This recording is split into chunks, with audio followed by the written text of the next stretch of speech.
All right, everyone, welcome back to the Performance Matters podcast. I'm your host, Matrix, and we are very fortunate today to be joined by Brock Women's head volleyball coach, Steve Delaney. Again, if you haven't tuned in the past, this is our second encounter, but finally we have him in the studio. So before I kind of dive in and thank our sponsorships, I always want to remind the world that there are two types of people out there.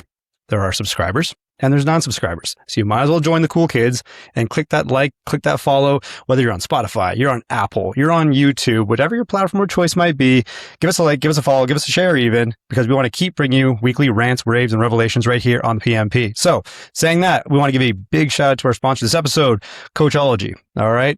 Ironically, we have Steve in the podcast studio with us that's going to talk more about this. But Coachology is an AI-powered platform designed to help coaches and athletes collaborate more effectively through video analysis, personalized feedback, and AI coaching assistance. Of course, the goal being to extend a coach's expertise beyond the in-person sessions and provide athletes with ongoing individualized guidance. All right. So on that note, Steve Delaney, welcome to the show in studio. That was really good. We have to hire you for not bad, for constant advertising. That's not bad. Yeah. I've been doing it a few times now. It's definitely gotten better, but I know we had you on the show before and it was, remotely, but for those who may not have tuned in, why don't you kind of give us a brief synopsis? Who is Steve Delaney? What do you do? Where are we at? Oh boy. Steve Delaney. I am the women's volleyball coach at Brock University, going into I think it's my 9th season, but COVID was in there for a bit. So it was still a season, but it wasn't a season because we still trained, but we couldn't play. And then we had to stop training. So, we're excited for the upcoming season. We're coming off our best finish of my history anyway, or Brock's history. Last year finishing 3rd at nationals. So, it's an exciting part of the year because we're coming right into it. I mean, September's going to be here right around the corner. We're going to be going 5 days a week. We have an open gym session tonight where I get to see the athletes again because I don't see them as much in the summer. Yeah. That's kind of where we're at right now.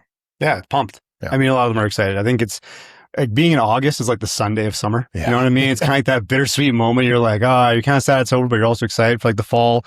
I find it's always like a good energy too. Kids are excited to go back to school. They don't say it, but they're excited to be around the friends, be around the peers, and just kind of kick off their sports season. They're not bored, but they're kind of like so wound up now. They're kind of ready to go.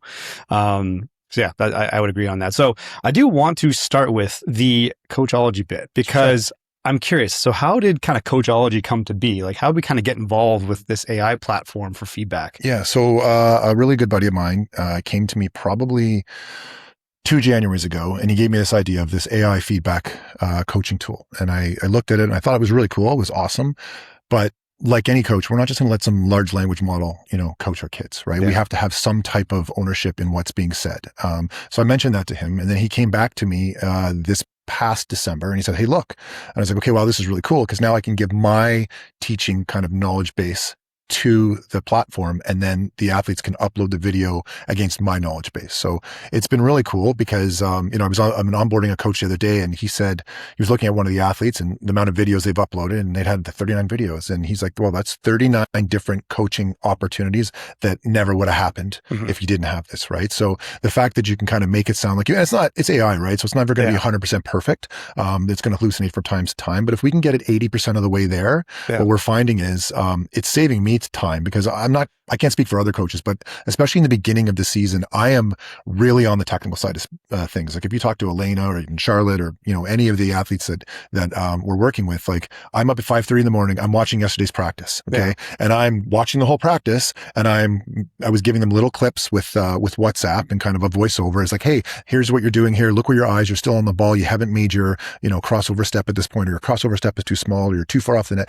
And then, so now they wake up, right? Whenever they get up and there's like a 5-minute message from Coach Steve that they now have to listen to. And the thing is, it's taken me probably 2.5 hours to create that message for them. Yeah. And then I have 21 athletes, right? So you don't do everybody every week, but it, like when I saw this saves me time because now what the athletes do, like even after today, we'll video it and we wear pennies. So the AI kind of breaks it down and tags it for them. Yeah. So whether you're using Tevo or you're using Huddle or you're using, one of the other platforms out there, it breaks it down. So now all they have to do is get into Coachology and then they'll get my feedback, right? And then I will go in personally and make a voice annotation on it as well, right? But coaches don't have to do that, right? If you're a club coach and it's Monday after a, tournament and you've, had maybe a great weekend, maybe not a great weekend, but you ask your athletes, like I did with my son's team, I said, get me 3 things you didn't do well and put them up.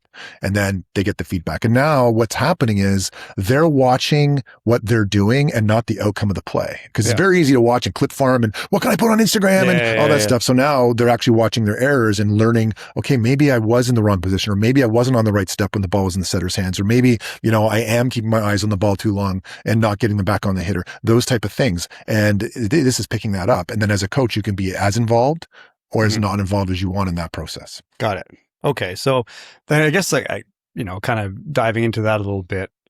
What's like the difference between like maybe an athlete taking the video and saying, well, I can just go on like ChatGPT or Gemini or Claude. I don't even know how many platforms there are anymore. Like it's so new, you know what I mean? I'm still figuring out, but. Yeah. So the difference for my athletes is my knowledge base isn't on Claude or ChatGPT or any of it. So you customize your knowledge base, and you can do it by, if you're training someone, you can wear a microphone and you can put it into a voice file, upload that in. If you have text or PDF or whatever, you can upload that in. You can record any of your videos that you have on YouTube or Vimeo or something like that. You can actually put it up in there. So the difference between why it's not ChatGPT, because that's the best thing, is that because you have ownership of the feedback as the coach and you have a say in what's happening.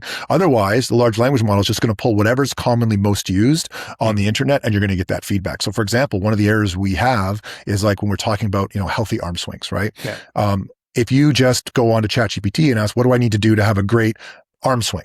Right. And they'll say, oh, keep your elbow high, right? Because that's the way it used to be. High is high contact point and it's great. But what we've learned over time in science, someone smarter than me figured this out, is we don't want a high elbow on our drawback because now we're at risk of injury. Yeah. So, there's some people who say you want it super low. I like middle shoulder height because I believe it protects the shoulder, but also gives me the amount of time to hit the range that we're looking for. Right. But you don't get that part of it if you don't have your own knowledge base as the coach in there. So that's why it's not just like a regular ChatGPT. Yeah. So essentially I guess a coach who's like hopping on the platform, they're essentially trying to create like their own maybe personality on there. The persona. Yeah. They're trying to create like almost like an avatar of themselves essentially. And is this good for like different sports besides this volleyball? Like maybe like track, for example? So it's really good for, like lifting, because there's a lot of lifts that are basically scientific principles. And sure, there's different ways to do things, like different grips and maybe different sequencing and like how long you're going to hold your concentric part of it or what have you. But it's really good for like lifting and that type of thing, and strength movements, because there is a lot of data out there. So without building your own coach, you could actually get some pretty good information. It's great for golf. We just started doing it with soccer. It will work with every sport. Actually, funny enough, I put my dog in it, just because I want to see what it would say, right? Here's my dog are weird. chilling on the couch. And it was amazing. It was like, oh, Usher, which is my dog's name. Usher is expert canine use of thermogenics by using the orange blanket to keep himself warm and stuff like that, right? Now, I'm not a dog whisperer, but it was just funny to put that through there. So, you can use it on pretty much every sport. I mean, we're heavy into volleyball now. We're doing golf. Basketball's also a good one, because you got to think about where are people going to get the most value from it? Because maybe are you filming already, or maybe you're not, right? So we don't want to change the habit of the athlete. If you're already filming your practices, great, put it in there. But if you're not, you're probably filming your matches, great, put them in there. And it's not put your whole match up, it's create a clip, right? Yeah. Or you can do like 7, 8, 10 sequences in a row. We usually like to start with about an 8 to 14 second video, because you can make sure that you're getting a good output from that. Yeah. But I've done up to 2-minute videos. It's just, you got to be really specific at what you're prompting it. I see. Is there a way for like maybe an athlete to save time? Is like, hey, we'll upload, I don't know, let's say like 3 sets worth of film, and the platform could maybe like pick out like, hey, here's like 3 things based on a prompt, like, hey, here's like the 3 set footage, find me these 3 moments or something like that, where it kind of splices it. Yeah. So I've done it at provincials. I was walking around just trying to see like what we could get. So I put a 4-minute video in there, and I said, show me the defensive deficiencies in this team on the left side attack. And it gave me some pretty good, it wasn't perfect, but it gave me some pretty good feedback. Essentially though, it will pick up things. Like we had another coach, who was putting some of her drills in there, and it was just a basic coverage drill that she was doing. And it picked up something that she wasn't focused on. And she's like, oh my God, I never thought of that. So it doesn't have to be a short one. It could be longer. It's got about a 500 meg limit right now. Yeah. And we're trying to figure out, do we want to take the governor off and just open it up? I think it becomes, then we start competing with, stuff like Huddle. And that's not who we are. Yeah. We want to work in conjunction with Huddle and Tavo. Like we've switched actually to Tavo this year because Tavo's ability to break down the athlete identification is way better than what's on Huddle right now. Because at Huddle, you do your practice and we were numbered pennies, but we still had to sit there for 20, 30, 40 minutes and identify some of the actions because it didn't get it. Because girls were wearing ponytails, right? Yeah. So the numbers covered up sometimes. Yeah. Tavo seems to be able to do that without asking for that. Now there's a little difference because you have to have both sides of the net. So you're doing like, the analyzation of who's doing what on one side, and then you're doing it on the other side. But it was, for us, I've really found, and even, my setter, McKenna, we were trying to fix her back, her C-ball. So to her position 1 back row set. And we were looking at this, we were looking at that. And then she came to me like on her own and said, Coachology told me that I wasn't scoring to 4 when I'm making the set. And I'm like, oh my God, I didn't even look at that. She's like, either did I. And I'm like, okay, well, thank God, because we were going to nationals and we wanted to make sure we had this, kind of locked down. So safety net. It was really good. So we started using it in January. Now we're using it a lot more with summer, but we've also had club teams using it. Mm-hmm. So we know that it's providing value. I think how much value and what kind of value, it depends, because a lot of these clubs, doesn't matter what sport, with basketball, whatever, you've got a parent coaching. But if you're like the head, technical director of the basketball or the soccer or the volleyball, you might want everything taught a certain way. Yeah. But everybody inherently coaches a little bit different. They teach passing different. They teach, their free throw different, that type of thing. So you can, kind of anchor it to these kind of 4 or 5 principles and run the film through that. And like, are you doing these 4 or 5 things? And then it's also helping your coach engage a little bit more and learn from the top dog of the organization. Yeah. So essentially it's like putting guardrails. 100%. So essentially like, hey, you have some creative freedom within these constraints essentially that the platforms kind of put in place. Yeah. So then like, where do you think it's, like coaches should maybe not rely on the AI system? Like, from your experience working with it, kind of, beta running it and seeing the results itself, where do you think it's like maybe lacking and that, maybe coaches should just kind of take things with a grain of salt? Yeah, I think anytime you're dealing with AI, you've got to take it with a grain of salt. It's going to get you, again, like 80% of the way there, but it doesn't matter what you do, whether you're working with ChatGPT and you want it to create a schedule or some type of plan for you, you do have to go over it and make sure that it's there. And what I think is actually really cool is when the athlete picks up something that is wrong. Mm-hmm. And now you discuss it and you're like, oh my God, the athlete's been listening to me because they know it's wrong. And they're like, I would never tell you to midline pass. I don't know why it's telling you to midline pass. And so then I have to go back and correct it and try to get it out of the model. Right. Yeah. So there are portions of that you should watch because it's never going to be, again, 100% you, but it's going to create learning opportunities that would never have existed before. Yeah. No, I think it's such a new concept. Yeah. So I think we're all trying to figure it out. And it kind of exploded. I don't even know where it came from. It just started with, I think, email copies or something like that, and also exploded to literally creating automations, business efficiency. But now it almost feels like everything's AI. It's almost like you don't even know if someone's email is, if it's actually them or who's coaching anymore or doing something else. So if you had to like kind of pick one task that every coach should be using AI for, what do you think it would be? I think like video review with their athletes is huge. I've also started using it, not through Coachology, but for match planning, right? Like I've got it set up now where through Claude, what used to take me 2.5 hours, I can now do in 20, 30 minutes, right? Because it used to be, and there probably would have been a barbaric way to do this before, but now because you don't have to type anymore, right? Like I'm done typing. So I'm going to use, Whisperflow or one of the other apps out there where I'm just going like, we need to make sure that we're blocking number 11 cross court and reservation 1, right? And then that gets populated in there, right? Yeah. And I was using an Excel spreadsheet up until like last year. Like I've got a new document that I've created in Claude now where I can just speak to it as I'm watching the video, right? And then it's populating the match plan. Shit. So the athletes haven't even seen this yet, but I remember I came home from my son's provincials and I wanted to do a match plan for the next day. So I started testing it out and it was actually really cool to be able to do that. So that and video review, you're going to save time, right? Because that's something that takes a lot of time because it doesn't matter how big your coaching staff is and how many full-time coaches, part-time coaches you have. It takes time to sit down with an athlete and go an hour into a match and watch that whole match and take a look at what they're doing. I mean, now you can splice it up because, there are companies like Huddle out there that will do it for you, but it still takes the time. You got to get with them. You got to meet and give feedback. With AI, you don't have to sit down now. Like you're at 11, I'm at 2:00 in the morning, or you're at 7, I'm at 12 in the afternoon, you're getting feedback from me, but we don't have to link up. And if I want to actually give you a voice annotation, I could still do that, but we didn't have to ever be in the same room. We didn't have to ever be on the same call. It's just now it's being done at your time and at my time. And I'm dealing with students who are busy, who've got their, they got to do their laundry, they got to hit the weights, they got to study, they got to get their grades, they got to do all that. I'm a busy guy. I've got some business initiatives I'm going on. I got a wife, I got 2 kids. I can't always say, you know what, Charlotte, 11 o'clock, let's go. We're going to meet for an hour online, but we can still have that same type of effect because we're letting the AI help us. Yeah.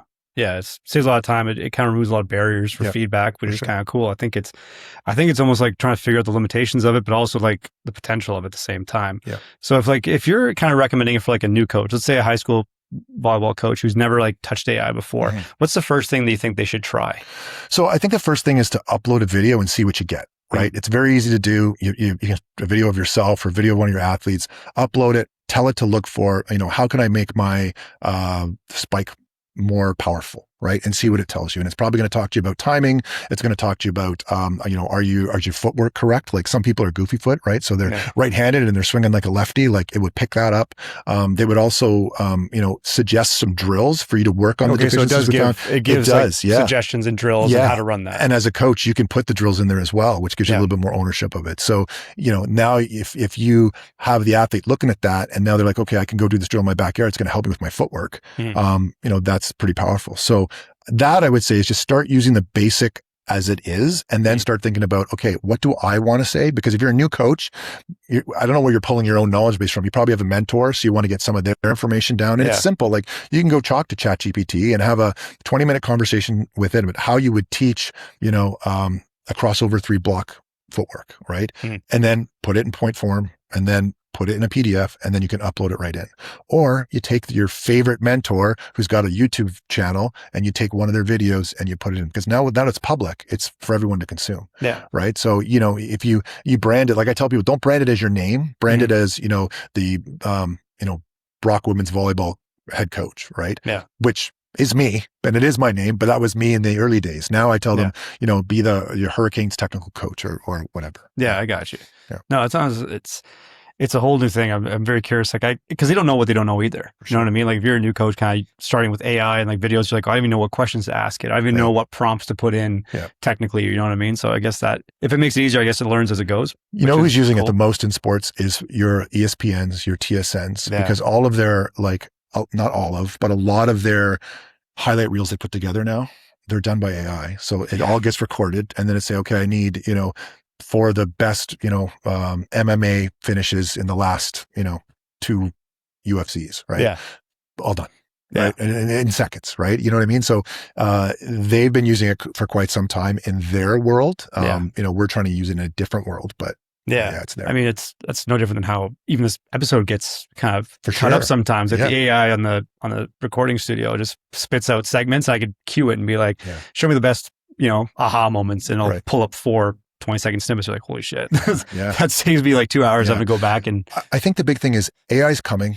Be careful, right? Yeah. Do your homework, but it's coming. You can either fight it, but I mean, where was the internet? Like when I remember being at University of Winnipeg and sending my very first email to a guy who was sitting right beside me. And I was like, this is pretty cool. And like now you think about it, like when I went to Europe and my first year overseas, like the internet was dial up. I tell the girls, like I would go and when I check my email, I would go downstairs, I would start my car, right? And then I would come back up and I would still hear the dialing, right? And then I would check my email and there was no like YouTube or any of that stuff. So, I think AI is just another one of those kind of like situations where, we don't know what it's going to have for us in the future. Now we're the older ones being like, what the fuck is this? Yeah, exactly. We're like, what the fuck is this shit? Exactly. I remember for those kids that tune in and don't know that shit, it was a different time. I remember like being on a computer the first, every family had maybe like those big ass computers. Yes. It was only in one room of the house. Yes. You know what I mean? The family room. Commodore 64. Yeah. You're sitting there. You're like, well, what's Google? You're sitting there like, what do you do? You're like, whatever you want. You're like, I don't know what, do I just, first thing you do is you look up stupid shit. Yeah, exactly. You just look up dumb videos. You play mini clips or something dumb, or like try to download music or something. It was just now it's AI. It's like, what do you do? I don't know. Just talk to it. Oh, okay. I guess this is different. So then on the athlete side of things, like how has the experience been for like ease of use? I guess they're more technically savvy, but I'm curious like how the user end works. Like if I'm an athlete trying to kind of get all these stuff, like how simple is it for them to put up a video, get the feedback, what time, like how much tedious work is there to kind of do? Yeah. So I think the big thing is what we're doing is we're actually making sure that the athletes are doing some video review by having an AI component, right? Yeah. And they should be. I mean, like we have enough different platforms. Like for our conference software, we have to use Perfbook. Okay. So Perfbook cuts up everything for us. And, if I want to watch all of your attacks in the last 3 matches, I can watch it all in about 10 minutes. Okay. Yeah. So they're supposed to be using that. How many do and don't? There are metrics that are captured. But we have that for matches, but then we've also got a separate platform now for practices. So if you really want to get better and see what you're doing, right, you're going to be watching the practices. So we didn't change any of that. All we've said is take something that I've asked you to do and screen record it and then upload into Coachology. So that part's really, really easy. And once you've uploaded, it's like any other platform, although we keep changing it because we're expanding, we're moving it off of Replit onto its own kind of like environment now. But like, it's just, name it, put in the prompt what you're looking for. Okay. Choose who's going to coach you in it. And then in about a minute and a half, 2 minutes, it analyzes and gives you the output. And then you read the output and you think, okay, this is actually really good. Or, you know what? I don't know if I like this. Regenerate. And then it'll do it again for you. Right. Yeah. So it is pretty simple. Okay. So then when they choose the coach to get feedback from, have you found like there's a lot of conflict maybe with like one coach says you got to do this or avatar and then another avatar says this? Yeah. Like, is there? So they're selecting. So when I have about 128 athletes signed up under me, right? And they've all chosen me as a coach. So most of them were defaulted to me when I sent them the invite, right? So that, because if they came to one of our camps, like it was really great at our camps because I said, look, like you can try it for free over the weekend and I'm going to personally go in and annotate anyone who uploads a video, right? Yeah. And again, we must have got 70 kids from that alone. Right. And and I'm still working with them. Right. And I said, look, and I'll just because it's new, I'll keep giving you, over the course of the year. So you're going to your club season. So where it comes in is, and this is what I say to them right in it, your club coach might say something that's not what I say.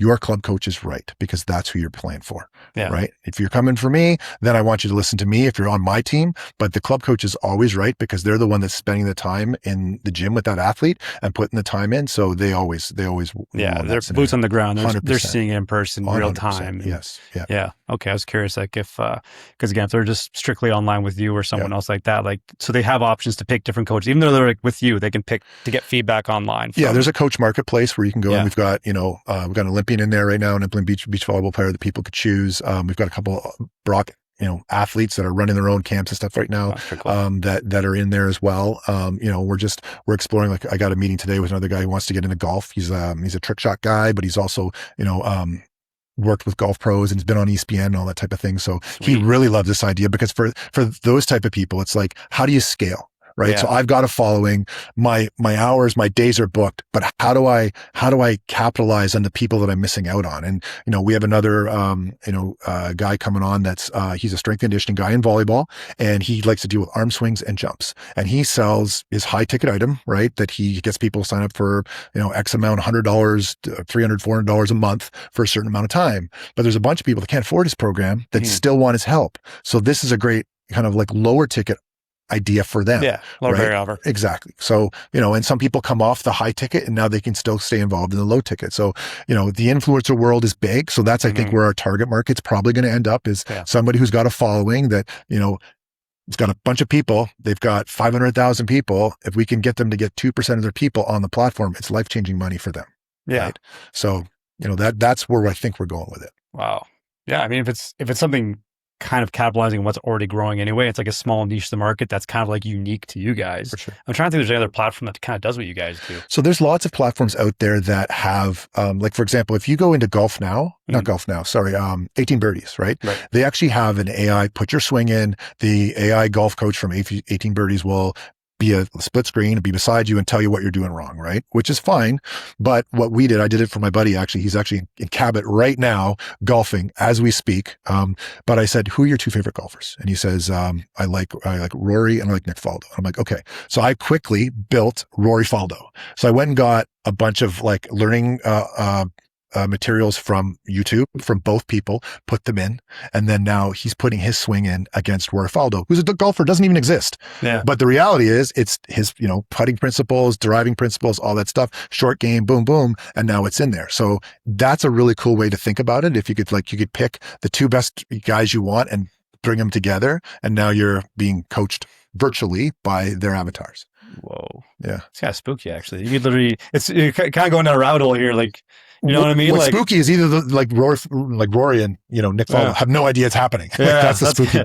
It's kind of spooky. Like, you can have like maybe some like, championship dead guy from the Olympics being like your avatar is giving your feedback. Like, kind of trippy. Yeah, it's kind of trippy. It is, but it's no different than someone now searching up, because that's all basic stuff that's out there. Yeah. Give me, Rory McIlroy's 5 driving tips, right? It's the same thing. Yeah, same concept. It's the same thing. So, I think it's just weird that I'd be speaking to you a little bit. You know what I mean? So, all right, I think, that was a great conversation on the AI side of things. Like, I was always curious myself because, I'm trying to learn more about this stuff as we go too. It's kind of cool to see what's out there and what athletes are using and what coaches are using. And, especially coaches that maybe not as familiar with AI yet, they're kind of like hesitant to get into like using AI to give feedback. I think obviously the hesitation would be like, well, is this replacing me essentially? Right. I think that's like always and the answer to that is no, because it's not always right. Yeah. And it's not going to be able to pick up, at least right now, body language, the history of that person, like how they've reacted to certain types of feedback. Now,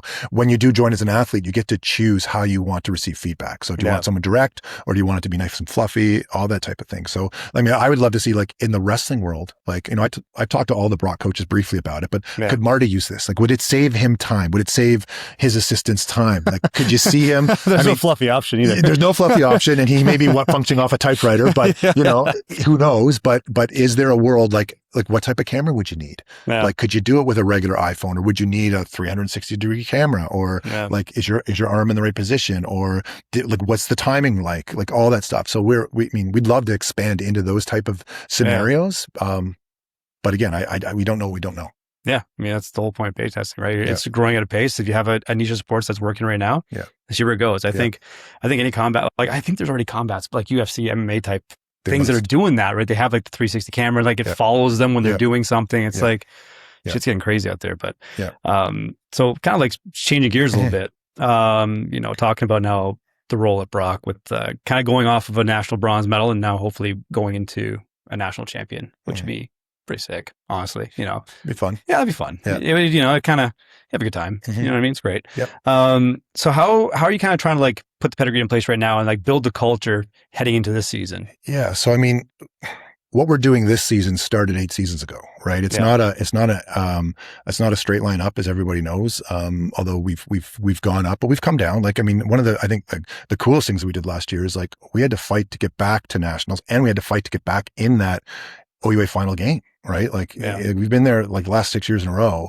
That's a tough thing to do. Right? It's not, and there's a lot of hard work that goes in there. And that started from, the players who were only with me for 1 year, right? Way back when. And some of them came as walk-ons and left, but they all left their mark. We talk about being a good big sister, leaving the program in a better place than you found it. And they've all done that. Some of them are coming back to coach now, which is great. So, it's a continuation of what we're working on. But if one of the things to put it in perspective is like, okay, so we were in the semifinal game. We lost 15-13 in the 5th set, right? So, like, that's how close you are to the gold medal game, right? And now who knows what would have happened in the gold medal game, but we also won the bronze in a 5th set. So the margins are very small. Yeah. So my biggest thing is that what I'm always telling the athletes is, like, don't let the little things become big things. Yeah. And the little things are, you didn't hydrate properly. You're not booking your time with your therapist, like, to get your knee worked on, your shoulder worked on. You're not taking care of your schoolwork, right? You're behind in your courses. You're not taking care of all the things that you need to take care of so that you can perform. That's part of it. Like, those little things can become big things, and all of a sudden, you're hitting the ball into the net. You're shanking passes. You're missing serves, that type of thing. So it's like staying true to that, and it's hard because there are student athletes and they're here for a great experience. So it's the fine line, and the line is different for. You want to say everything's the same, but different athletes have a different tolerance to that, and like finding, like, not just how hard, but when to push and when not to. Yeah. That's the biggest thing. Is like, there's some people that I know I can push them every day of the week. There's some I know that they've got to be pushed on a certain day, depending on what's going on. And there's some you just got to, learn, how to push them, right? Not motivate, but just to get them to the next level. Cause they're all fairly motivated, right? They all want to be successful, but it's like, okay, now how do I take you from this to that? Like the difference between, 5 kills in a game to 8. Like, what's that got to do? Well, we got to teach you some new shots, and maybe you got to work on your approach speed, and we got to work on your vision, right? So those are those other technical things that we can work on. Yeah, because all those small things that compound. It's an accumulation of stress. For sure. You know what I mean? Like they might not say it bothers them, or they might not vocalize it, but reality is it's still in your head. You're thinking about it. If you're behind in school or something's going on, and just you're tired. You just don't even know if you're tired. You think you're fine, but you're just tired. You know what I mean? So I think it's becoming more vocalized now. Like let's make sure you're kind of putting a face to it and deal with it before it starts to compound and spiral. And I don't even think it's an output thing. It's more just, it's an accumulation of something that's kind of dragging you down. Yeah. I think one of the things we did probably really well last year is we really talked about the hard moments that were coming before they were there. Yeah. So what tools can we have in these tough moments? What do you need to hear? How do you need feedback? Do you need feedback, or do you just want me to go away? Right. Yeah. Or do I assign a specific coach to you so that they're going to be your person, right? During a tough 5-set match like that. So that's the big piece is like, we're not running away from the hard. Like we're going through it. Like we say, navigating. Our exact quote is, we're going through the shit. We're not going over it. We're not going around it, because it's there whether we want to deal with it or not. Right. Yeah. And it's really cool because you can see maybe at first there's a little bit of, what's he talking about? But then by the end of the year, they got it. I mean, if I think back to the beginning of our season, like last year, you don't know what you have until you have your first 3-4 matches, right? Yeah. And so we're away on the road at Queens, and we end up playing 2 5-setters in Queens in their gym, right? And we win both in 5. And I remember I've never had to kind of not get on them, but just do you guys feel this match slipping away? We're up 2, and now it's slipping away. Do you feel it? And they're like, yes. I'm like, okay, well, who's going to step up? Who's going to step up? And someone put their hand and stepped up. And, we needed that. We needed that type of leadership, because the leadership from the old guard had kind of left. So now it was time for some new leaders to emerge, and they've got to do that at their own pace. You can help them, but they have to decide that they feel comfortable enough to do it. And sometimes you don't feel comfortable and you fake it till you make it.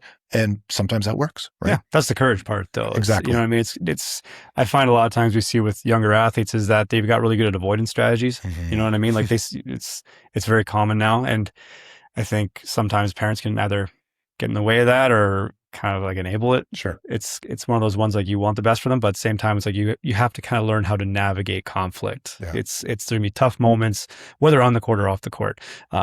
Tough moments you have to get comfortable navigating through, deal with pushback, deal with conflict, deal with having a hard conversation instead of just avoiding it and thinking it eventually get easier. Or it's I'll just have to dodge this one and move on to the next one. It's you have to kind of have the courage to just, this is going to suck, and just find a way to navigate through it. Coaching is a series of hard conversations, and there are some good ones. Don't get me wrong. There's some really rewarding ones, and they make it all worth it. But one of our first slides in our opening meeting every year is conflict. I'm like, there's going to be conflict between you and I as coaches, maybe with an assistant coach, maybe with someone on your team, maybe with someone in your life. You're going to have conflict. You can't run away from it, but how you deal with it is what's going to define your relationship, right? So if you constantly avoid it, then the next thing that comes is resentment. Now you resent that person because they're still doing the thing you hate that they do, but you haven't told them to stop doing it. So, there's those parts. And I'm a coach. I'm not perfect. I don't do it right all the time. I tell them that. I make fun of myself a lot. I tell them to. I said, look, this is it's a even give and take here. So that's a big piece of it, is that if you can figure out how to deal with the conflicts when they come, it'll help you be successful. Yeah. I think that I would call it vulnerability is what makes the trust. Yeah. Being vulnerable builds trust. Okay, this person is sticking their neck out. Yes. They're more inclined to stick their neck out for you. And I think that's a coaching shift that has changed for the better probably in the last 5-10 years. I think in the early to mid 2000s or 2010s, I think it was very kind of just suppress that shit. Yeah. When you had Charlotte on, I mean, you guys were talking about the vulnerability piece, and she was right. We're vulnerable every week. Yeah. We all talk about our best and our worst, right? What did we do this week or this weekend that was the best thing we did? And what did we do that was the worst thing we did? And coaches are included. And I've done some stuff too, where I end up with a stinky foot or whatever it is. Yeah. So, we try to make it fun, but we also let everyone know that, hey, we're vulnerable here because there's a room full of trust, right? Yeah. So I think that's really, really important. Yeah, I think it just feels lighter. It Yeah. sounds wishy-washy, but it's like, no, it's not fluffy. You just feel lighter. Like there's like something alleviated off your shoulders. You feel better, more energized. Yes. It's like, this also compounds in a good way. It's Yeah. just, someone has to kind of make that first step. Yeah. You know what I mean? If you just address it and not just run away from it, like there's the old school style coach, you just like, come on, we gotta do better. Yeah. It's, dig deep, do this, all the buzzwords. And you're just like, well, let's just settle in for a second. Like, are we aware of what's happening? For sure. And Can we address it? When you, as an athlete, hear your leaders, right? Your senior athletes holding themselves accountable. It's like, oh, wow. Like, okay, I feel okay doing that because I'm not the only one maybe that feels that way, or I'm not the only one who struggled in that moment. Wow. Okay. So it's okay to struggle, right? Yeah. So I think that's what we're going through, or that's what we're trying to achieve with that is like, okay, so everyone gets to be vulnerable and everyone learns that, nobody's perfect. We're going to celebrate your highs. We're going to help you with your lows. Yeah. I think as coaches, there's a lot of highlight moments, obviously, remember, but I think there's always moments that kind of haunt us of like, fuck, I wish that went differently. You know what I mean? I think it goes back to the vulnerability parts. Like I could, we probably had thousands of success stories, but there's always like 3 or 4 or 5 that just like haunt me. You know what I mean? Like there's just, those are the ones like, man, I wish this went differently. I wish that, and that's the thing that kind of you got to live with. But I think for athletes, it's that vulnerability, that trust piece. And I think we have a saying that we tell our athletes too is like, look, you have to be selfish enough to find out what you're capable of doing, but selfless enough to empower your teammates to do the same, right? So you have to find out what your best can be and navigate that while also empowering your teammates to follow suit. And it's not just a culture where you just take from. It's like you have to pour into it and raise the standard for everyone else. If it's culture is a big word and community is a big word and everyone has their own, definition of it. But for us, it's like, it's something that is constantly like nourished essentially. Like you can't just come in and just, oh, wow, it's really cool. It's like, yeah, but you have a responsibility being a part of it now to also make it better and elevate it. Now, what does that look like? Right. You know what I mean? So I think, if coaching is going in that direction, it's a positive direction for me. I think it just kind of just takes the edge off a lot of shit. And there's always gonna be outliers, people that can handle blunt and just high pressure moments. But I think for the majority of people, I think it's a refreshing concept to be like, just dial it back a second. This is tough. We all agree this is scary. This is, we're a little bit afraid we might lose. Who wants to take charge on this and just have the courage to do it anyway? Yeah. Right. And those are great moments. And when you see an athlete step up, that's the thing for our team this year, this past year, I don't even know what year I'm in because we're going into September, but I'm still thinking about, what happened in March. We're 20 something. I don't know. 2020 something. We're here. But anyway, it was really cool to see some athletes who had, I don't want to say paid their dues because they all pay their dues, but they had maybe not been given so much of the playing time as the athletes in front of them, right? Yeah. And this was their first year where it's their turn, right? And with it, in the last 2 years, it's happened where people actually, they waited it out. They didn't try to get out of the situation because they weren't getting their way. They stuck with it. And then they were given the opportunity and they got it done when it was their turn. And I've said that to like hundreds of people since this season ended. They said, so what was the difference? And I said, well, this year we had athletes who really kind of waited their turn and then stepped up when it was the time. Right. Yeah. And I don't know that you have that. At least you might have 1 or 2 of those on each team, but I think we had like 5 this year that did that. That's good odds, honestly. Like I think it's tough to tell a first year, like, hey, you're here. Yeah. You probably won't see the court until third year, like 2 more years to go. Yeah. You know what I mean? Like 700 days and you'll be out there. Yeah. You've earned your spot in 700 days. Like, right. Yeah. Yeah. And it's like, so we've had athletes that have come and they've gotten on the court first year because they were deserving of it. Right. Yeah. But that's not everybody. Right. Yeah. And you learn a lot by going through the hard, right? And you can't prepare for moments of hard without going through any hard moments. So it's kind of how it works. But I think that was, one of the most, the things I was most proud of is to watch those athletes, step up into those moments when, they'd had some good leaders, but now it's their turn to be a leader. Right. Yeah. I think it's all relative to what's their definition of hard. Sure. Like, how do you define hard? Yes. Like if all you've ever done is sprain your thumb, it's a 10 out of 10. If you've broken your shit, sprained thumb's like a 2. You're like, oh, this isn't so bad. Like it's only sprained thumb. My thumb's over here, but I can pick it up. It's fine. I think it's relative to their club experience. And then I think, the environment that they're kind of tested, if you want to call it that, you know what I mean? We have a hockey guy I've never seen a guy not break with the best attitude. It's like, it's almost like a unique factor. He's always coming in 50 minutes early, always in a good mood, always like nothing. Like there's nothing this guy can't handle. And that's a very rare quality to see, because it doesn't matter what I throw at him or what he's going through. I can't break him. If there's one guy who's going to get rhabdo, it's going to be him. Right. And there's nothing I can do that's going to give it to him. Yeah. I'm like, I don't know how this guy's still standing. There's been days he's on the ground, he's still moving. I'm like, how are you doing this shit? Wow. But his definition of hard is that's it. He's he works on a farm, he does everything else. It's like, he can handle that shit. Yeah. But some kids don't understand that concept, or there's no perspective of like, there's kids that come from like, inner city homes and shit like that. Like that's hard. Yeah. I think it comes down to your standards as an individual, but then as your team as well, right? Yeah. Like if you're going to have standards in your team, those need to be upheld by everybody, not just the coach. And then when you have that, you have some strength. And then outside of that, like if your standard is I leave the gym and I can barely move and that's my standard, well, then that's your standard, right? You come in here and you lift and you lift and you lift and you're going to be sore the next day and you know it, but that's just the way you do it. That's your standard. Yeah, I agree. I think we read a study somewhere where I think they interviewed like championship teams and teams that had a greater win streak of like over 3 years.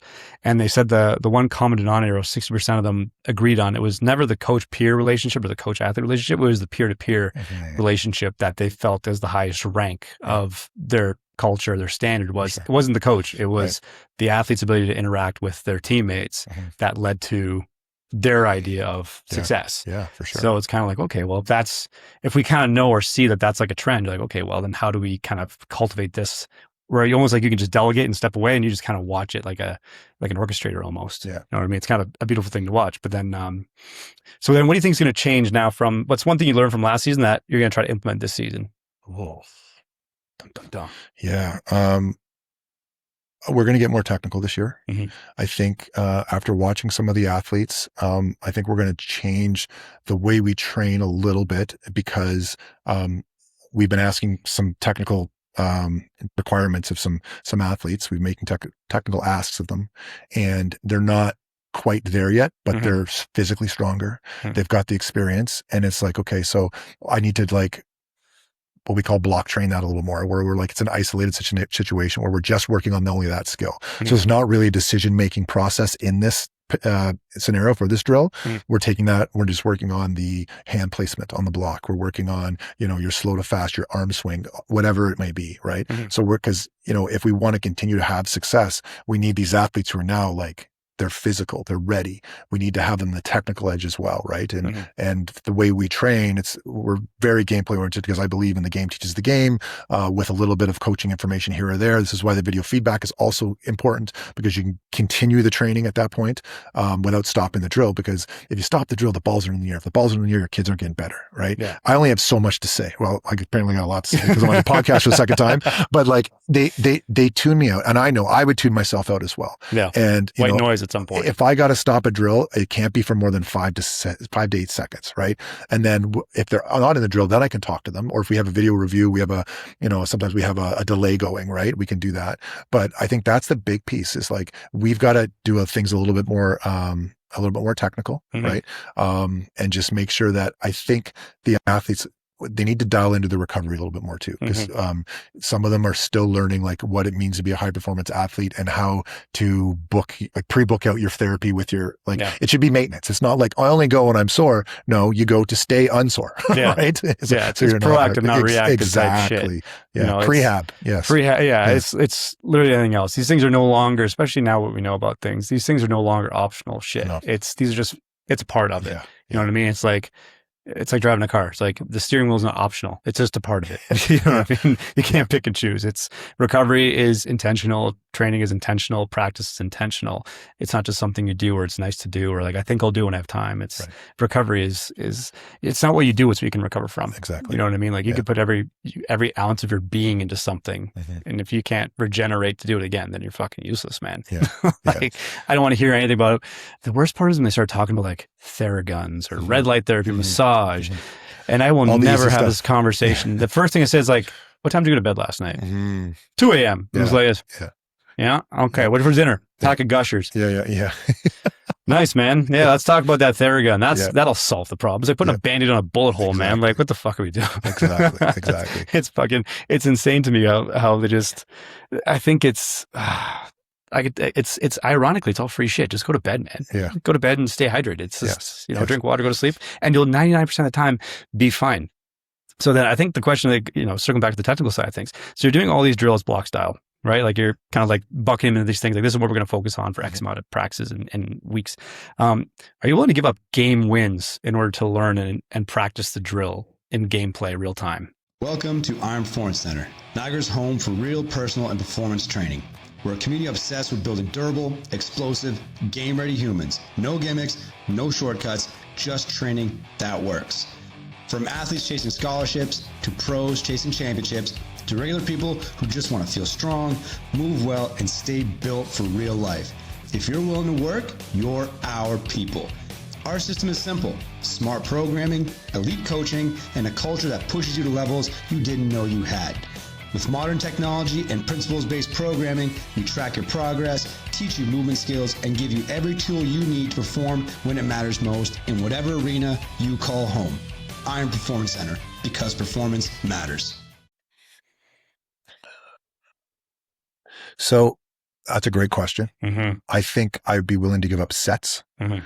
I don't know if I would give up wins. And the reason why I say that is because, every OUA final we've been in, we have been at the Bob Davis, right? And there's just something about being in that gym, like everyone hates it. Like I talk to athletes who are like, we hated going there, we hated playing. And it's not, that's a special, facility. It's just that the crowd is great. Our fans are amazing. They're right on top of you.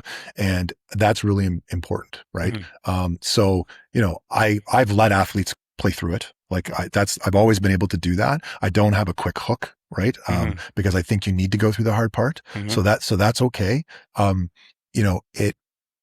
I would hope that it wouldn't come to that, because I hope we can make the improvement, right? Because, when I'm saying I don't want to just spend, time with our middle blockers closing the block for a whole practice, because then my liberos and my left sides aren't getting better. What's my setter doing, right? Yeah. So I've got to find a way to combine that into the drill. But if I take them into one of our what we call positionals, which are like Monday mornings or Thursday mornings, we're going to spend some time just doing a lot of like blocked stuff there, right? And we're going to change how we're doing it, because I think what we've been doing has been working, but I think I can do it better. Yeah.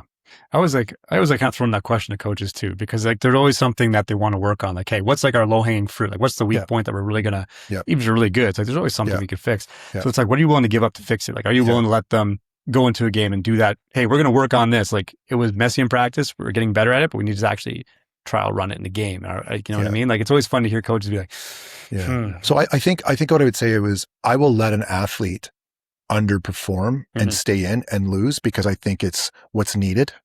But I don't think I would change my, like how I would coach the match, so that to be okay with us not winning. Right. I think I'd be okay with an athlete who's trying something new and not performing, and be okay with that, because I think there's an investment there. Yeah. It's a good answer. Right. But I don't think I wouldn't change. I'm not going to coach you different because you're now learning a new skill. No, this is what's required of you. Yeah. I'll help you with it, but I'm not going to I'm still expecting you to perform, even though maybe we've only been working on it for 2 months and it's tough. I'm like, I love that you're trying it in a game.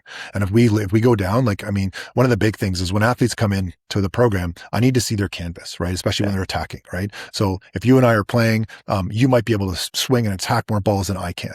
So I'm trying to learn what you're capable of, and I want you to learn what you're capable of. So the athletes that come in have a bigger kind of like green light to swing at more balls. Yeah. And then we kind of maybe we increase it, or maybe we just kind of nail it down a little bit so it's a little bit more precise and say, this is a no-go situation for you. I love that you were aggressive, but next time, let's try this, right? Yeah. So that's one of the biggest ones, is that you're learning the capabilities as they are too, because they're learning now to play against people who've been game planning against them. We're a club that you have eight, what do you have, 5-6 matches in a day. Yeah. So your matches, don't serve that guy, block this girl left side, cross court. And that's basically it. There's not in this rotation and we need to do this and we need to cover this and we're taking 5 on this person. And every single person we play against has a blocking assignment, right? So, that's a big piece of the learning of it. So, I'd be okay letting athletes, and I have let athletes play through it and it's cost us a match. But I think we got better in the long run. I think honestly, that's because I think that we've heard that from athletes when we talk to them too, is that they're not maybe frustrated is the word. They're frustrated because they're trying to learn a skill, or they're going, or maybe they had club feedback, from their called Sure. Coach. They go to their school and now like, it's almost like they're trying to change everything. They're like, well, I'm trying to learn this, but then when I try that, in a game, I get shit on for it. So I go back to default what I know is going to work for me, but then I get shit on for not doing what I taught to do. It's like they're conflicted. They're like, I want to win. It's not that I don't want to win. It's I'm trying to do what's technically right by my coach, but also I'm also trying to not lose at the same time. It's hard. It's hard. And like, I've had athletes come in and you can see that they're frustrated. And, as long as they're listening and trying what we're asking, I get it, right? It's when you come in and you don't try and you don't listen because for whatever reason, like you don't, or you may think you're doing it, but you're not, right? Yeah. That's the worst. That's ignorance at that point. But you have to have a conversation with that athlete because, but am I not doing it? I'm like, okay, well, hey, look on the video. I'm like, oh my God, but it felt like I was, but it may have felt like it, but we both agree that, your hands are apart or you're on the wrong step or whatever it might be. So I think those are they are, but part of coaching is learning how to communicate with those athletes, right? And maybe it's not me who can do it. It might be my assistant coach. Like, they might need to talk to a female, right? Which is like, and I understand that.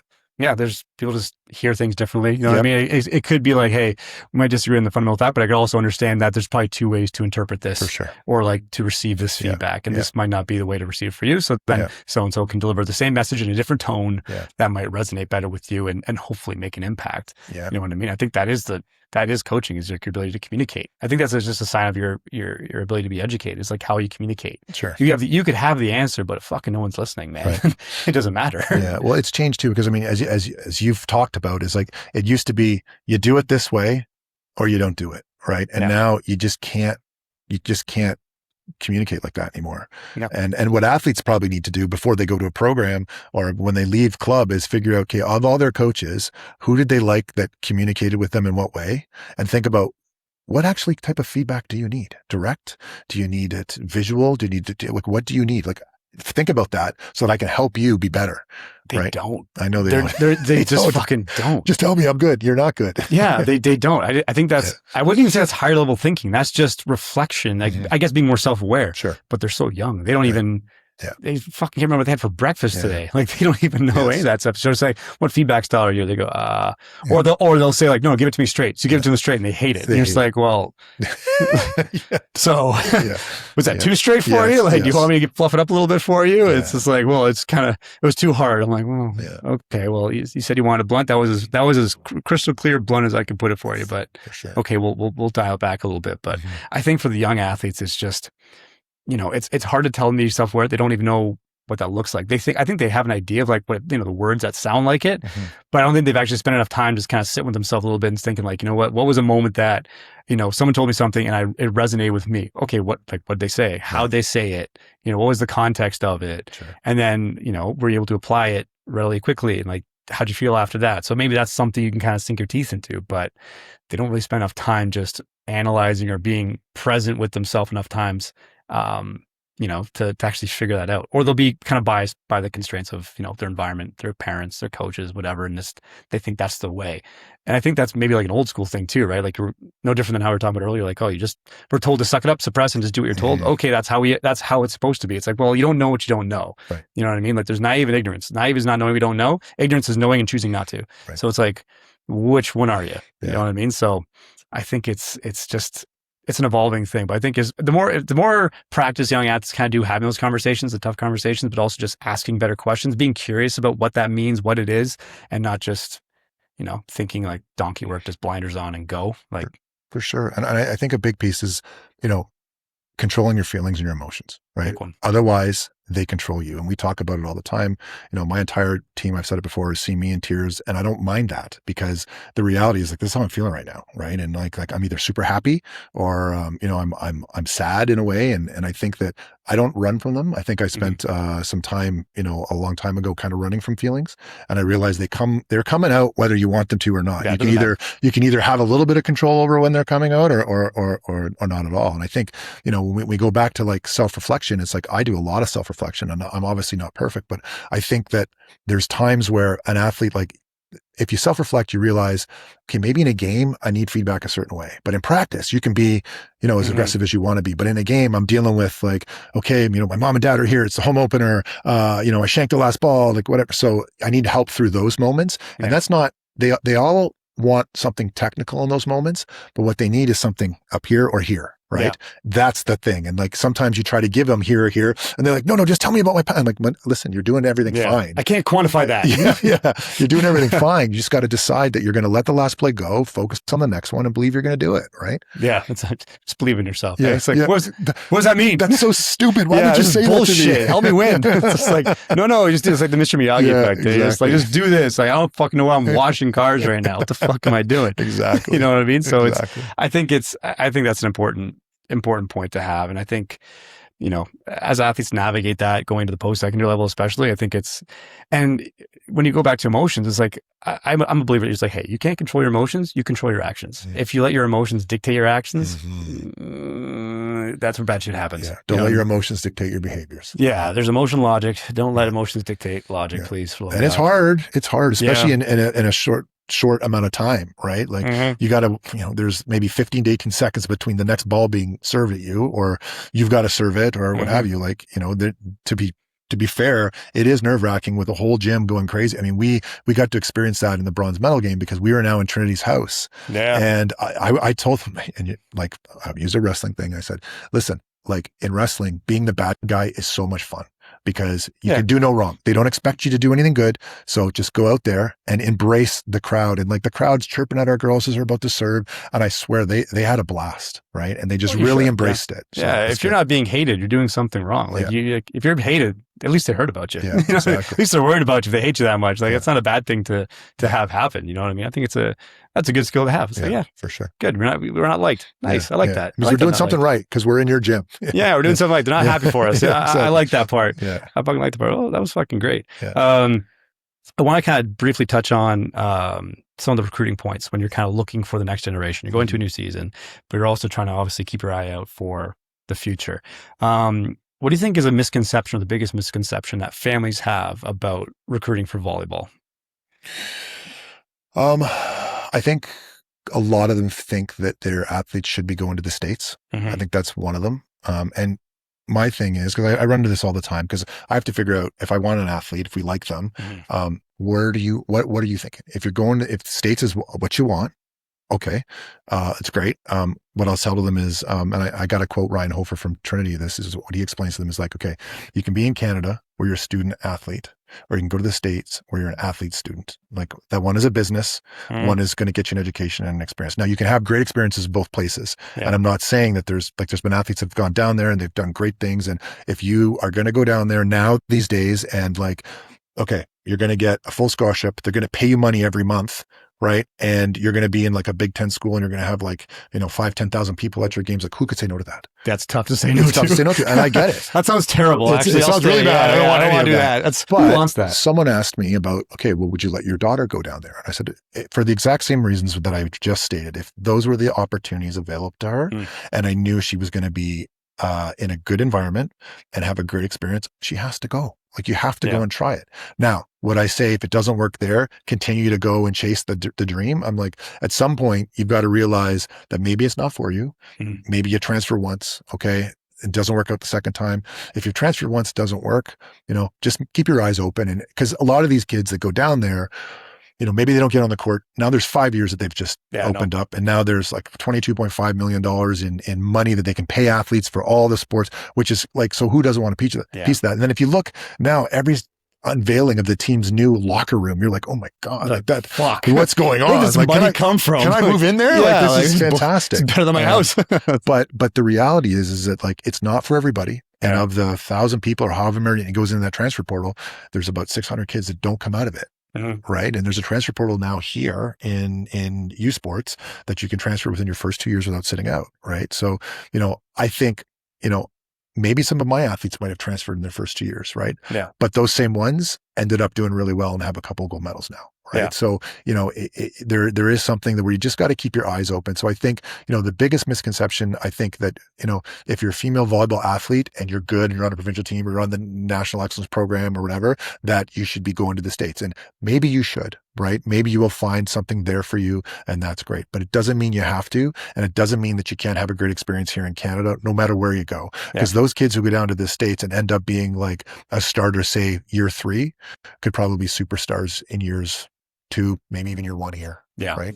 Yeah, that's a tough thing to kind of like, it's like, hey, you get up the money, you'll probably start by year 3 and you'll be like, big time. And there's like, that sounds great. And you're like, yeah, but it's like you stay here, you have an opportunity. We had a guy who transferred, I think 3 times, but he ended up back in Canada. Right. Like he tried to go overseas. He, went to a school in the States, and he transferred after like 1 semester to another school. And I remember this conversation because I've been working with that hip guy since he was like 16. He's like probably 23 now. I don't even know if he's a freshman yet. I don't fucking know what he is.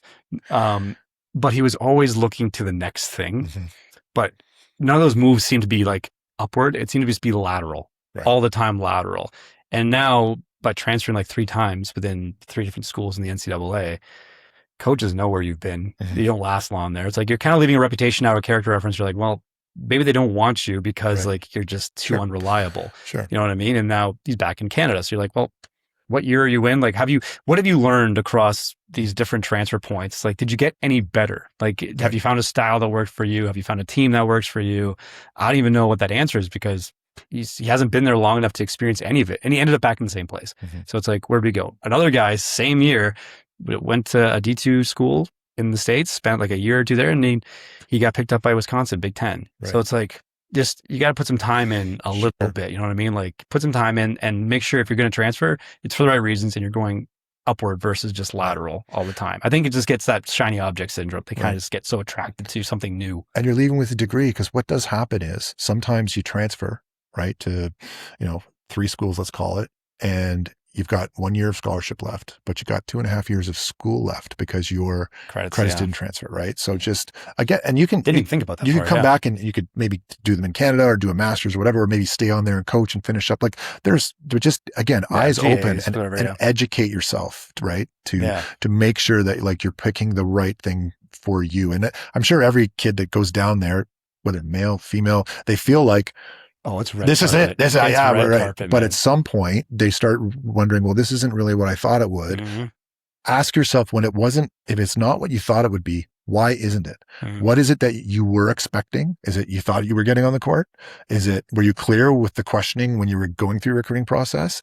Did you ask the questions like, where am I going to live? What are we expected to do in the off season? Oh, you're expecting me to stay here all year? Oh, I didn't know that. Right. So hopefully you're asking the right questions, because if it does go awry, sometimes it's between the athlete and the coach, sometimes between an athlete and another athlete. There's a variety of different reasons, but you should know the why what didn't meet your expectation, right? You have to manage your own expectations. I agree. I think ask the questions like, what is success? Like, what would you expect success looks like for a first year, like me coming in? Like, what would you expect of me to say that I was successful in my first year or over the summer or whatever it is? Or what's your plan for me long term? Yeah. Right. Any of that. And plans change, but like coaches leave. Yeah, exactly. Exactly. I've seen it where like kids get recruited, all of a sudden they get there and the coach is gone. You're like, oh, fuck. Like, now what? There's a lot of turnover in coaching in the States in all sports. There's less here in Canada, I would have to say. So, at the end of it, are you going to leave with a degree? Are you going to have a good experience? Like, doesn't matter how much money they pay you or whatever. At the end, are you going to be happy? Right. And it's tough to say that to somebody who's like 17,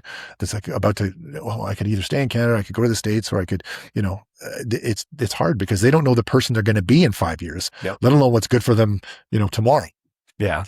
Things change. It's a tough decision to make when you're 17, 18, 19 years of old. Like, you know what I mean? It's like you just start being able to vote. You can't even drink yet. And you're expected to kind of make an adult decision that's going to kind of keep you planted into place for 4 to 5 years with people that you might leave, might change. Situation gets fucked up. And now if you're in a big sport, they're throwing money at you. Oh God. And you might think, well, I'm going to save my family, or I'm going to save my family, but I'm going to help my family out here because they're giving me $100,000, right? Or something like that. Yeah.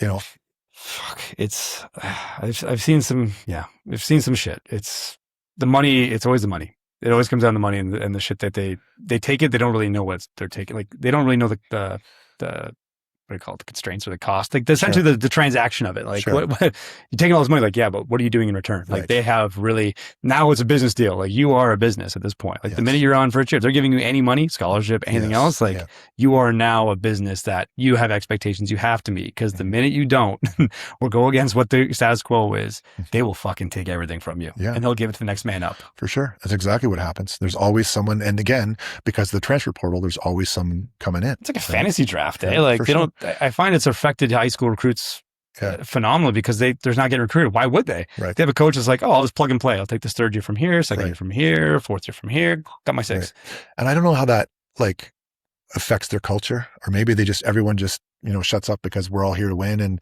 like they don't, like for me, like I would like my athletes to leave the program and speak highly of it when they leave and have a great experience. And probably, I would say most of them have a really good experience with us. You're never going to get everyone 100% happy, but I tell them right away, I said, every single person that is in this room right now is not leaving here 100% fulfilled, including me. There's always going to be something left on the table. So just understand that. And then let's start talking about like, what are the things that are within our control that we can, help ourselves accomplish. It's been, I think it's, Anywho, I want to talk a little bit now of the transition to pro because we have a lot of athletes that have that aspiration. They want to play overseas, variety of sports, but let's talk about volleyball. From the program you have, like, how are you now not only developing like your university varsity team? Athletes have their own individual aspirations. They're like, hey, I want to put my 4 years here, get my degree, but now I want to go to the next level and go pro. How does that conversation happen? And then how do you kind of prepare them for that or set them up for success on that side of things? I think, when I first got here, it wasn't really a conversation because I remember talking to Laura Condata about it and who was coaching with me last year. She's moving on now, but I remember saying, so like, you're going to go pro, right? Like you want to do that? You could do that. She's like, pardon? she had no idea. And I said, like you can definitely go and, you're not going to make a ton of money, but you're going to have some great experiences and see the world, right? While all your friends are partying and backpacking through Europe, you're going to, you could live in a place and have a house and, an apartment or whatever and have a really good experience. So, she was really the first for me that kind of like went. She played in 4 different countries. And then, Leah Torres went on after that. Grace Pyatt went, Maddie Shimienti went last year. Maddie had a great season. She was like top 5 in points, I think, in her league. Sarah Rohr went on and, played at a really big club in Portugal. Sadie Dick left and went to Hungary. And then now Emily Faust is leaving this year to go to Italy. So, we have those conversations and it doesn't have to be what you want to do. Like, do I like it as a coach? Yes, because it means that you're going to continue to try to, how can I get better? Because there's something after this. It's a stepping stone, essentially. But the reason why I want that for them is because if you're capable of it, you don't want the what ifs afterwards. Like, what could I have done? How far could I have gone? And, that type of thing. So I think that's a big piece of the puzzle is if I think someone's there, they'll either tell me they want to do it, but I also ask them in the recruiting, like, what's your long-term volleyball goal?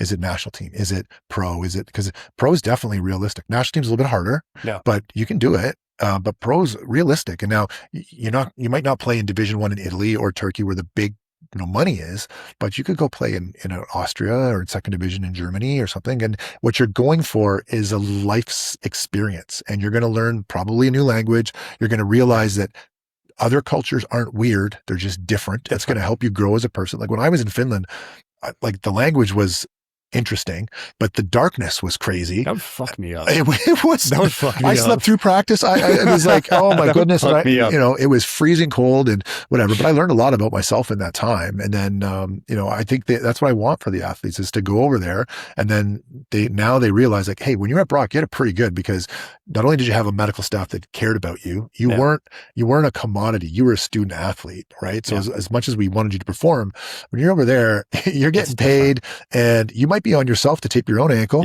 or you might have to go get your own physio, that type of thing. So you're going to learn a lot about yourself. And for some of these athletes, like, it's their first time living away from home because some of them, they grew up in St. Catharines or in the area and they went to Brock. So now this is their first, and they learn a lot about themselves and they come back and they have a more self-aware scenario for sure. There's some perspective there. Absolutely. They can lean on a little bit. Absolutely. I heard a lot of horror stories about all like the supplemental stuff from Europe. All of our pro basketball guys are like, yeah, man, I can't understand a word the coach is saying in a different language. The translator's kind of hiccuping. I'm trying to just watch him, listen to him. He's telling me to do something else. He said break and we're all like, break.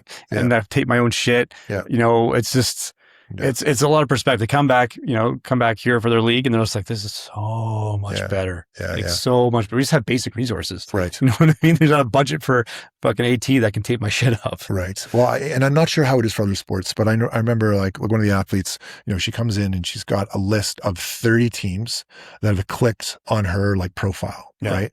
And like, I was like, so what's the problem here? Like, you've got 30 teams that are kind of interested in you here. And, she wants to pick, obviously, like where she wants to play, which is totally understandable. Yeah. And, the environment, you want to learn about the league and the coach. And is there any other players that played there? Because just like when you're picking a university, you're going to pick your pro team that you're further away from home. So if something, happens, you want to make sure that you're going to be in an environment that is, it's supportive, right? I guess is the best thing, right? Because it's not always like that, right? There's some of these countries where it's like, it's win at all costs. You're being paid to play, you're pro, and there's a lot of expectations, right? So, and it is different than university where we're like, hey, you got to get your grades first and foremost, right? Yeah. Like first and foremost, you gotta, be eligible. You got to get your grades. You got to get a degree. We want you to do well on the court, but that's a big piece. So, we try to have those conversations pretty early. Yeah. And if there's some that, like, if there's athletes that I think have the ability but don't have the desire, I kind of nudge them and say, dude, this is something for you, right? Like, and that's going to look great on a resume, right? It's going to build, it's also something great to tell your kids one day, I play pro. And like, what does that mean? Well, we'll talk about it one day, right? But it's not like MBA money, you know what I mean? You're not, but you're still being paid to do something you spent a lot of your time getting pretty good at. And there's going to be hardships over there too, which will also teach you, you're going to have to become independent if you're not, right? If you've lived at home for a while, maybe you're not as independent as someone who hasn't, right? Who's moved out. So there's a lot of that. And like, okay, I gotta go to the supermarket. I remember when I first time was in Finland, I went to the supermarket. I didn't know how to buy vegetables. I was like, okay, so there's the cucumber. There's this device over here. There's a picture of a cucumber. If I press the cucumber, do I pay for it here? Or do I go there? And I really had to have one of my teammates come over and teach me how to use the cucumber machine. Yeah. Like, hey guys, how do I just get food? How do I feed myself over here? You guys eat? Yeah, like, so anyway, that, but there's, I'm sure there's like that in every country. So, yeah. It's, I mean, it's good to have those conversations early. We have, I think it also has, same level for club too. I think there's a lot of athletes that have potentially go post-secondary. It never crossed their mind because their directors or their club coach never actually brought it up, said, hey, you know what? Have you thought about the next step? Yeah. And I go, I haven't. Oh, well, why haven't you? Yeah. They don't think it's an option. They never thought about it. Then no one had that conversation. So I think it's the same thing for pro. It's like, if they have a desire, then yes, they probably know what their outcome is going to be. But for someone who's like, hey, I'm just happy I made it to volleyball and at the varsity level, post-secondary, but also they have talent and the ability, have those conversations early. Like, why not? Yeah. You know what I mean? Like, what's the worst that happens? You strive for it, you get better anyway, and you just don't make it. Okay, well, it doesn't disregard the fact that you still did all this crazy shit to get it. For sure. You know what I mean? So different than striving for the Olympic gold medal. It's like, if you got bronze, not gold, but fuck, you still got bronze. Yeah. Like, you know what I mean? You still work harder. Yeah. It doesn't mean you worked any less hard because you got the bronze instead of the gold. Yeah. I think that's what works for a lot of good guys. Like, they're so hyper focused on one thing and by default just get really good at everything else because everything else the barriers get tighter and like you're just more focused on some shit, right? Sure. I'll wrap up with some rapid fires. A couple of rapid fires. I always like to kind of like this or that type shit. I know. What do you think is the most overrated drill in volleyball? Overrated drill in volleyball. Just pissing people off. Yeah, I think serving. Oh, I think because you can't recreate the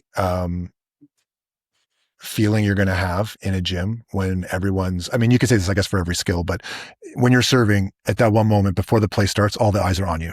Yeah. And if it's, 14-13 in the fifth set for the other team, and now you got to serve the ball. And if you miss, your team loses and you feel like, awful for like the next hour, day, whatever, however you deal with it. I think like you've got to create those moments. And you're never going to create those moments by telling someone, okay, well, short target, long target, hit the center of the ball, right? Like you do need to do those things, but I mean, like, I don't think we need to work on it as much as we do, because what we need to do is teach that person how to deal with a difficult moment, and serving under pressure. And it's just hard to have that. Yeah. Right? Like it's hard to emulate that kind of pressure. You can score it as much as you want on different things, but I think if you're just going to do a serving practice, because, we do a serve and pass every day, but it's for the service, but it's more for our receivers. Yeah. Receivers is a touch thing, right? You got to get the ball to like a small area on the court. When you're a server, we're serving at a target, but you got 9x9 meters to air, right? Yeah. So just get it over that netty thing, put it into the rectangle, and we'll deal with it after that, right? Yeah. So there's a lot of coaches out there that do a lot of serving drills, and like we don't do it. We do them, but we don't do a ton of them. Yeah, it's not top of the list. It's not top of the list. Yeah, it's not top of the list. Yeah. Okay, I got you. What's one thing you think youth sport needs less of? Yeah. We were just talking about this yesterday. It's going to sound weird, but less all season training, right? Like right now, Like year round type shit. yeah. Like I know you want to get better, but like, you know, you've got your club season, which say starts in September and then it ends in say May, right? And then in May, now you're playing beach and then your Team Ontario stuff starts, right? So if you want to do Team Ontario, like I think the regional program had like 70 kids or something at it and they were just doing that this weekend. And I'm like running a beach program, you know, for kids twice a week, right? At my son's club. And we're just talking about it all. And I'm like, when do these kids get a break? They don't. Because if they don't, like, I mean, be a kid for a bit, right? Maybe play a little bit of another sport, nothing contact, but let's let them be kids because, you know, they do need a break. And if you want I think, like I said this to my son, I said, look, if you want to play beach provincials, you want to play beach nationals, you let me know, but I'm not going to make you do it. Yeah. I'd like you to play, you know, 4 or 5 beach tournaments a summer. That's it. Because I think it's going to help you with your mental game. It's going to help you with your, you know, staying in shape. It's going to help you, you know, deal with some hard. But if you want to be a ranked player and be able to qualify provincials and nationals, that's a whole other thing. And I'm not putting the time in, unless you want to, because I don't want to force you to do something. And then you say, I don't want to play university volleyball because I'm just burnt out. I've done too much. So you got to want to do it. And I think the more we put on the kids, especially away from their club season, it makes it hard. Like even for my athletes at Brock, like I'm like, you got to do 20 volleyball events over the summer. And that's, you play beach tournaments worth 2, get into practice with another, coach at some point, right? It's not peppering with your brother. It's like, you know, do that so that you do get a break, but you're still also working. So you're not starting at 0 when you come back in September. So, yeah. I think it's just relative to pulling back. If you're practicing 6 days a week during the season, pulling back to 2 is manageable. Yes. You know what I mean? It's all relative to the tolerance capacity you've kind of accumulated. Yeah. And I think youth sports are just taking it too far where it's like, there's more combines, more camps, more everything. It's like, at what point do we actually improve it versus just essentially express and test how well we're doing the same thing over again? So you're hitting your head on a hypothetical ceiling. Yeah. Are you getting any better? Or are you just doing the same reps over and over again? And it's coming at a cost of your body, your mentality, your confidence, your social, everything. Yeah. And I don't think it's the sports organizations have to do anything less. I think they're fine doing what they're doing. I think what has to happen is the parents have to have honest conversations with their kids to say, do you really want to do this? How much do you want to do this? Let's think about the time off. Like talk about the time off. Talk about it. You're going to get no time off, or you're going to have 2 weeks time off to go up to grandpa and grandma's cottage or whatever it is, right? Yeah. What's important to you? And let's have a plan. And then what we don't want is the sports organization saying, well, your kid's not coming this year, or they didn't come to this tryout or whatever. We're like, well, yeah, because we want them to take a break. Oh, well, now, you know, you can't be frowned upon for wanting to kind of like. Yeah. Scarlet letter for not doing it. Exactly. Like, you know what I mean? Like shunned essentially, like, oh, you didn't go to the Team O campers or something this year. Like, oh God, that's it. Your season, you're done. Right. You're done. We're not going to look at you next year because you didn't come this year. I don't think they do that, to be honest. I don't think they do, but we need to make sure that maybe the leaders don't, but make sure all the coaches don't as well. Right. Yeah. Make sure the coaches don't, and make sure the kid doesn't feel like obligated. Right. You know what I mean? Like, oh, I have an obligation that I have to do this. It's like, well, now you're kind of working off the wrong emotions here. Like, it's no longer I want to, I enjoy doing it. It's, I feel like I have to. If I don't, X, Y, Z will happen. You're just like, because in your 17U and 18U year, you're really not going to get a break because that's your big, you know, recruiting year if you do want to play next level. But like, you know, from 14 to say 16, like make sure you're giving, you're having a little bit of a fun time, break time in there. There's plenty of time to resent it later. Exactly. Plenty of time to resent it later. Yeah. If you had to pick one coaching book that everyone should read, what do you think it would be? Legacy. Ooh. Yeah. Hands down. Coaching kind of colleague, Ryan Hofer, again, shout out to him, told me to read it. And we revamped a lot of what we do at Brock because of that, right?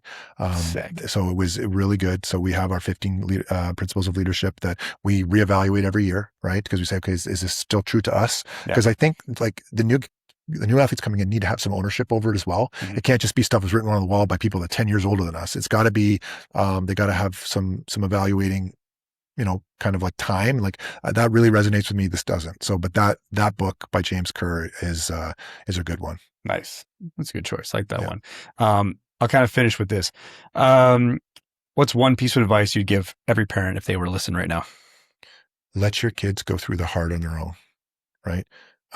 They don't need you to fill up their water bottle. You're wonderful enough to make the food at the tournament. You don't have to make sure it gets in their mouth. That's got to be onto them, right? No, it's true. It happens. It happens, right? You know, just let them struggle. Let them go through the hard. Because I can tell you what happens when they get to university and they haven't struggled. The moment there is a struggle, they don't know how to deal. Right? Yeah, it's so foreign. Yeah. You gotta like let them navigate some shit. Yeah. And I'm a parent and I fight the instinct, but I'm like, sometimes I'm like, okay, good. Right. And you got to learn the hard way because the only thing that like the consequence is not going away for you not doing what you're supposed to do. Right. Yeah. Whether it's studying or the workout you didn't do, or you didn't cut the grass or whatever it is, there needs to be some type of hardship so that you learn that life isn't all dopamine. Yeah. Right? It's all sunshine and fucking rainbows. And that's, simply it. Cause and the parents, like, it's tough because you see, they're so passionate and they want it. And like, you can just tell how them, like I could walk, without looking at the court, I could look at the parents and tell exactly how the team's doing. And the reality is your kid sees that too. Yeah. Right. When your kid turns around and sees you like red faced and like, all clenched or whatever, whether you're playing or not playing, it does have an effect. Right. And your body language as a parent, it is contagious. Right. Cause I guess, is my mom mad at me? Is my dad mad at me? Did I do something wrong? Or like, are they just upset with what the coach is doing? Or right. And that's the hard thing. So there's two pieces. One, trust the coach. Once you say, we're playing at this club, you write the check, be supportive. Right. Yeah. Don't question it. Don't whatever, because that's a big problem. Right. So you have to have that. And then just understand that it's not, sometimes what's fair to the team isn't fair to your kid. And unfortunately, that's part of sports. Yeah. Right. So let them go through that and let them have their own conversation. I mean, you're not going to have an 11-year-old have their own conversation with like a 45-year-old coach because you might need to be there for that one. But once you start getting like the 13, 14, the kids need to learn to advocate for themselves. And if they're not happy with something, ask the big girl or big boy question, but prepared for the big girl or big boy answer. Yeah, I think that's fair. Like, I think I would assume as a parent, you're trying to build a capable human. Right. You know what I mean? Like, what does that mean? It's like, well, they can handle, like you trust them to handle it. Yeah. You know what I mean? Like you're getting older, you're going to learn some things. It's not going to be pretty, but you're going to have to learn how to handle it. You're not made of glass. You're not bubble wrapped. You know what I mean? Like have those hard conversations, deal with the consequences, good or bad. Like that's a consequence of your choice. For sure. And learn to navigate. You're not happy with it, then you have a choice to do something about it. Yeah. Stop. And it's not always going to be fair. It's not. Like, when the fuck did anyone say it's supposed to be fair? Where the hell was the playbook on this? Like, no, it's supposed to be fair. Where the fuck did that come from? Yeah. We can't all be, there's a 1% of 1% for a reason. We can't all be fucking Olympic champions, man. Like, it just doesn't happen that way. But okay, that's fucking awesome. Well, fuck, this has been a blast. Great. I've had a blast doing this shit. You know what I mean? It's finally, great to have you actually in here and seeing the shit. So I'll finish this, guys. Big thank you to Coach Steve for coming on today. Make sure you guys also follow Brock University Women's Volleyball. They're going to win a national championship this year.